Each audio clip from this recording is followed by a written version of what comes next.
Mais ce qu'on relève, c'est que personne n'a été oublié. Même la communauté à l'étranger va bénéficier d'une retraite. Et ça a été décidé également par le président de la République, Monsieur Youssef Cholfa. Effectivement, même la communauté algérienne à l'étranger, prise en charge, cela suite aux visites d'État qu'a eu Monsieur le Président de la République au niveau de certains pays arabes, où il s'est engagé à mettre en place un dispositif d'adhésion volontaire de notre communauté au système national de retraite. C'est ce qui a été décidé par décret exécutif du 18 octobre 2022.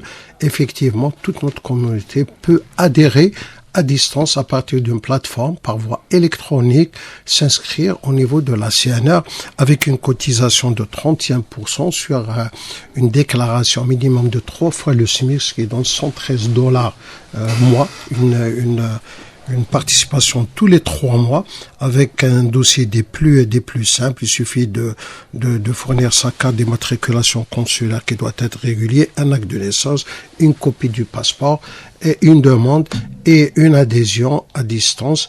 Il est sur le système. En plus de la pension de retraite qui lui sera versée, il bénéficie de toutes les prestations en nature de la sécurité sociale, puisqu'il bénéficiera d'une carte Chifa.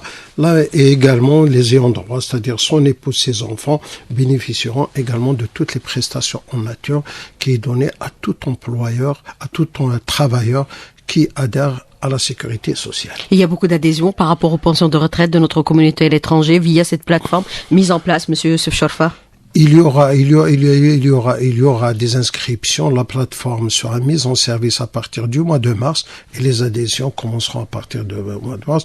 Tous les contacts qu'on a eus avec nos représentants au niveau de cette communauté, notamment les députés, il y a une demande, il y a un engouement de la part de notre communauté.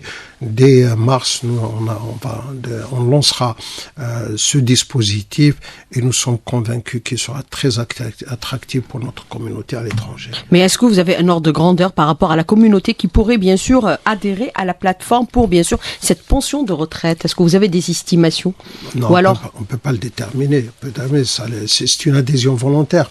C'est-à-dire, on appréciera ça au fur et à mesure de leur inscription au niveau de la plateforme. Qui sera effective à partir du mois de mars prochain. Mais justement, quand vous parlez aujourd'hui de la carte Chifa, par rapport à la sécurité sociale, puisque nous avons vu que toutes les catégories concernées aujourd'hui par ces augmentations de salaire sont adhérentes bien sûr à la sécurité sociale, y compris les primo-demandeurs, c'est-à-dire les chômeurs qui vont bénéficier d'une allocation qui va augmenter de 13 000 à 15 000 dinars. Est-ce que on peut parler aujourd'hui de la nécessité, puisqu'ils sont inscrits pour bien sûr pour un emploi prochain, la nécessité aujourd'hui de revoir, c'est-à-dire le marché de l'emploi et son attractivité qui est déjà annoncé pour ce 2023 avec bien sûr la relance des investissements. Monsieur Cholfa, c'est nécessaire? Effectivement, parce que l'année 2023, ce sera l'année de la relance. Avec tous les dispositifs qui ont été mis en place, toutes les institutions qui ont été également mises en place, la loi sur l'investissement, qui est une loi des plus attractives qu'a connu le pays, qui fait toutes les facilitations qu'il faut pour les investisseurs, qu'ils soient nationaux ou étrangers. Bien entendu, c'est l'ouverture sur le marché de l'emploi, c'est l'élargissement de l'assiette de cotisation. Ça, c'est ce que nous attendons pour à partir de l'année 2023, à partir de la fin de ce trimestre. C'est pour ça l'agence algérienne de la promotion de l'investissement a été mise en place. Il y a actuellement plus de 9000 demandes d'investissement qui ont été enregistrées au niveau de cette agence. Les commissions sont en train de travailler. C'est l'année de la relance de l'investissement. Alors, avec l'ANEM, est-ce qu'on a une meilleure visibilité aujourd'hui sur le marché de l'emploi et les primo-demandeurs, Monsieur Cholfa, puisqu'on a mis en place certains mécanismes qui permettent aujourd'hui, c'est-à-dire de connaître avec précision les statistiques et les chiffres. Et je pense que dans ce domaine-là, le ministère du Travail est leader, puisque avec la carte Chifa, les premières numérisations ont commencé au niveau de ce département ministériel. Effectivement, nous sommes un département très numérisé et depuis longtemps, avec la carte Chifa. Absolument. Non seulement la carte Chifa, mais d'autres dispositifs également. Même l'intermédiation en matière d'emploi. L'inscription en emploi, ça se fait pas à distance, ça se fait sur la plateforme WASIT au niveau de l'ANEM. Même l'allocation de chômage, elle est faite par par plateforme également numérique qu'on appelle Minha.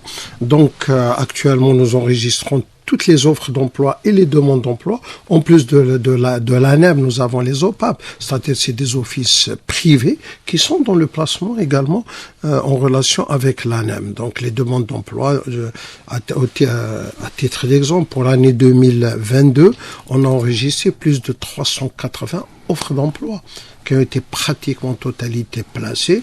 Donc en plus des emplois qui ont été générés par la mesure de Monsieur le Président de la République relative à la conformité de toutes les unités de production ou de services qui étaient pratiquement à l'arrêt à cause d'une procédure administrative. Quand même, ça a généré plus de 50 000 emplois.